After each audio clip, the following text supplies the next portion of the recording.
Mic खोलें जी, मोहतरमा नाज बलोच साहब।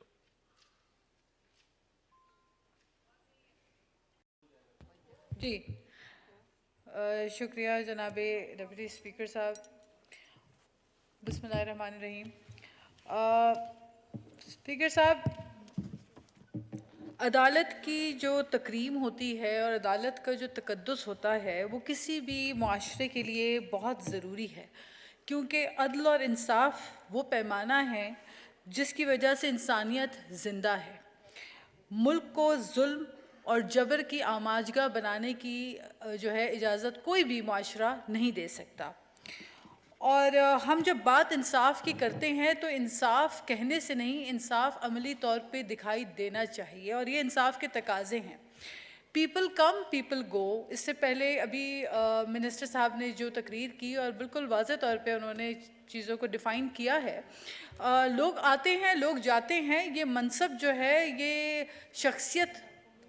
शख्सियत परस्ती पे हमें इसको नहीं देखना पड़ेगा और ना इस तरफ जाना चाहिए। हमें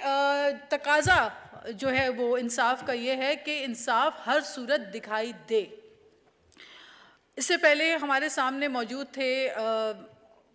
बड़े बड़े लोग आए और उसके बाद बड़े बड़े फ़ैसले करके आज जो है वो पता नहीं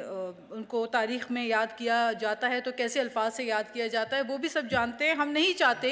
कि मौजूदा बैठे हुए इस मनसब पे लोगों को तारीख़ में जो है वो तारीख़ में बुरे या गलत अंदाज में याद किया जाए। हम चाहते हैं कि हमारे इंसाफ के तकाजे इतने पूरे हों कि आने वाले वक्त में अच्छे अल्फाज में जो है इन मनसब पे बैठे हुए लोगों को अपने इंसाफ के नज़रिए की बुनियाद पे याद किया जाए। स्पीकर साहब, ये जो इंक्वायरी कमीशन की बात है इसमें कॉन्फ्लिक्ट ऑफ इंटरेस्ट का जो जिक्र किया जा रहा है ये बिल्कुल दुरुस्त बात है कि जब कॉन्फ्लिक्ट ऑफ इंटरेस्ट होता है तो उसमें बेहतर और इंसाफ का तरीका यही होता है कि आप उसमें प्रूव करें, साबित करें कि आप एक बड़े मनसब पे बैठे हैं तो उसके अहल भी हैं, और वो साबित करने के लिए आपको इंसाफ के उन तकाज़ों के ऊपर अमल दरामद करना इतना ज़रूरी है। इंसाफ दिखना चाहिए, इंसाफ बोलना चाहिए, इंसाफ नज़र आना चाहिए। स्पीकर साहब, यहाँ पे कमीशन बनाई गई और कमीशन जो पार्लियामेंट ने स्पीकर साहब ने कमीशन बनाई और एक कमेटी बनाई, कमेटी तश्कील दी जिसमें भूटानी साहब भी जो है उनको उस कमेटी को चेयर कर रहे हैं। मुख्तलिफ हमारे मेम्बरान हैं, मैं ख़ुद उस कमेटी की मेंबर हूँ और यकीन मानिए कि हम अपनी कमेटी में हमारे इन कैमरा सेशंस भी होते रहे और मुख्तलिफ हमने सेशंस उस कमेटी के हमने बैठकर बुलाए गए और बहुत रिपीटेडली इन गुज़िश्ता दिनों में कई दफ़ा हम बैठे और हमने इस चीज़ की यकीन दहानी की कि कहीं ऐसा ना हो कि सियासतदानों पे जो ये एक कालक पोची जाती है कि हम बायस होते हैं, कि ये तासुर ना जाए कि हमसे कोई नाइंसाफ़ी हो, कहीं हम कोई ऐसा अमल ना करें जिससे ये झलके कि हमने किसी के साथ नाइंसाफ़ी या ज़्यादती की है। हम हर चीज़ उस कानून और आइन के तहत रहते हुए, आइन के दायरे कार में रहते हुए हम अपने इस इंसाफ के तकाज़ों को पूरा करने की हर मुमकिन वो कमेटी कोशिश कर रहा है। तो फिर कैसे पॉसिबल है, कैसे मुमकिन है कि जो सीनियर जजेस पे मुश्तमिल कमीशन बनाया जाए उससे हम इंसाफ की तवक्को ना रखें? ये तो अजीब सी ही बात है कि हम अपने ही इदारों में बैठे हुए लोग ही, अपने ही जुडिशरी में बैठे हुए लोग ही अगर अपने जजेस के ऊपर और मुअज़्ज़ज़ सीनियर जजेस के ऊपर अगर जो है वो अदम इत्मीनान करें तो ये बड़ा अफसोस का मकाम है और इससे तासुर बड़ा मनफी जाता है। तो मैं समझती हूँ कि जो पार्लियामेंट ने कमेटी तश्कील दी है जो ऑडियो लीक्स के बुनियाद के ऊपर, और ये मॉरल वैल्यूज़ की बात है स्पीकर साहब, ये मॉरल ग्राउंड्स की बात है, ये मॉरल वैल्यूज़ की बात है, ये एथिक्स की बात है। माशरे में जब करप्शन कूट कूट के भर जाए और ये तासुर मिले कि ये माशरा जो है ये करप्शन की बुनियाद के ऊपर हमारा पूरा निज़ाम चल रहा है, जबकि बदनाम तो सियासतदान हो रहे होते हैं। सियासतदान कुछ नहीं भी करते तो आगे बैठे हुए बेंचेस में जो हमारे हमारे मोअज़्ज़ज़ सीनियर पार्लियामेंटेरियंस हैं, इन्होंने 2-2 साल नैब की जो है कस्टडी बर्दाश्त की है, चाहे वो खुर्शीद शाह साहब हों, चाहे वो जरदारी साहब हों, चाहे वो खुद ख्वाजा आसिफ साहब यहाँ मौजूद हैं, चाहे प्राइम मिनिस्टर साहब शहबाज शरीफ साहब हों, सब ने जो है वो ज्यादतियाँ और कई कई दिन जेलों की बर्दाश्त किए हैं, अजियतें सही, और बाद में खुदा पहाड़ निकला चूहा और वो भी मरा हुआ, यानी कि कोई चीज़ साबित ना हो सकी। तो हम तो ऐसा ना करना चाहते हैं, बल्कि इस पार्लियामेंट ने तो नैब के अंदर तरामीम किए, इस पार्लियामेंट ने तो नैब की उन शिकों में तरामीम किए, वो ड्रकोनियन नैब के लॉज जिसके तहत दूसरों को 6-6 महीना 2-2 साल गायब कर दिया जाता था, आज 14 दिन कर दिया गया है उस वक्त को, ताकि किसी के साथ नाइंसाफी ना हो। अब वो बात अलग है कि हाँफते कांपते सट पटाते और घबराते हुए जो है, अगर आपने देखा कि जिस तरह से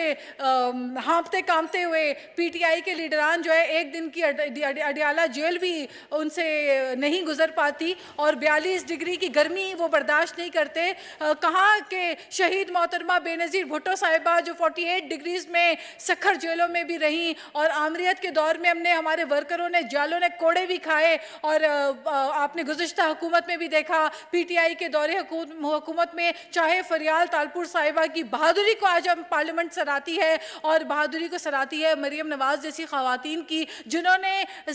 महीनों जो है वो अडियाला जेल की गर्मियां बर्दाश्त की। तो मेरा ख्याल है कि ये करने वाले, ऐसे अमल करने वाले जब खुद पे आई तो आपने उनको भागते हुए देखा, आपने उनको हाँफते कांपते हुए देखा, आपने उनको दौड़ लगाते हुए देखा, पुलिस को देखते ही ऐसे भागे जैसे कोई चोर जो है वो पुलिस को देखकर भाग रहा होता है। तो मैं समझती हूँ सियासतदान जो है वो बहादुर होता है, वो निडर होता है, वो अवाम का नुमाइंदा तभी होता है जब उसमें इतना जिगर हो, इतना हौसला हो, और लीडर जो है वो आगे खड़ा होता है। यहाँ पे तो हमने देखा कि लीडर जो है वो अगर पेशियों में जाए तो उसके आगे ह्यूमन शील्ड होती है, और वो दूसरी माओं के लाल और नौजवान आगे खड़े होके उसको प्रोटेक्ट कर रहे होते हैं कि अगर खुदा न खास्ता कहीं से कोई वार हो तो उनके दूसरों के जवान जो है वो मुतासर हो जाए, उनकी जानों की तो उनकी कोई परवाह नहीं है। उनको तो चौकीदार बनाया, कहा करते थे कि गुलामी से आज़ाद कराऊंगा, हम किसी के गुलाम नहीं, और फिर आपने देखा कि किस तरह जमान पार्क के बाहर जो है नौजवानों को अपना गुलाम बना के, चौकीदार बना के कई महीनों तक वहाँ पे इनक्रोच कर बैठे। तो मैं समझती हूँ कि ये पार्लियामेंट जो है, आज की जो पार्लियामेंट है, ये पार्लियामेंट जो है वो दूसरों की गलतियों से भी सीखी है और अपनी भी गलतियों से हम बहुत कुछ सीखे हैं, और वो कवानीन बनाए हैं जिन कवानीन से आने वाले वक्त में सियासतदान एक दूसरे के चेहरे पे स्याही ना पहुंचे, एक दूसरे से इंतकामी कार्रवाइयां ना करें, पॉलिटिकल विक्टिमाइजेशन और विच हंटिंग की सियासत का खात्मा आज की पार्लियामेंट अगर कर रही है तो ये बड़ी खुशाइंद बात है। लेकिन जहाँ पे पार्लियामेंट अपना कलीदी किरदार अदा कर रही है, वहाँ पे हम ये उम्मीद रखते हैं और हम ये तवक्को रखते हैं अपने इंसाफ देने वाले उन इदारों से कि वो भी अपने फैसलों से, अपने डिसीजन से ये साबित करें कि हमारे जो इदारे हैं इंसाफ के तकाज़ों पे पूरा उतरते हैं, और कहीं पर कोई बायस अप्रोच ना आए, चाहे किसी की मदर इन लॉ हो, चाहे किसी की सिस्टर इन लॉ हो, उनका किसी सियासी जमात से ताल्लुक़ हो, लेकिन इंसाफ पे बैठने वाले, इंसाफ की उस मनसब पे बैठने वाले जो हमारे मोअज़्ज़ज़ जजेस हैं, हम उन सब से ये तवक्को करते हैं कि वो इंसाफ अपनी कुर्सी के साथ करेंगे, वो इंसाफ जो है वो अपने मनसब के साथ करेंगे, और वो इंसाफ पाकिस्तान के साथ करेंगे, क्योंकि ये कुर्सियां, ये ओहदे आने जानी हैं, आने वाला वक्त इन चीज़ों को याद रखेगा, और ऐसे प्रेसिडेंट्स हम ना छोड़ें कि आने वाले वक्त में जो है वो ये तासुर बरकरार रहे। शुक्रिया जी, शुक्रिया शुक्रिया जी। जनाब इंजीनियर साबिर हुसैन का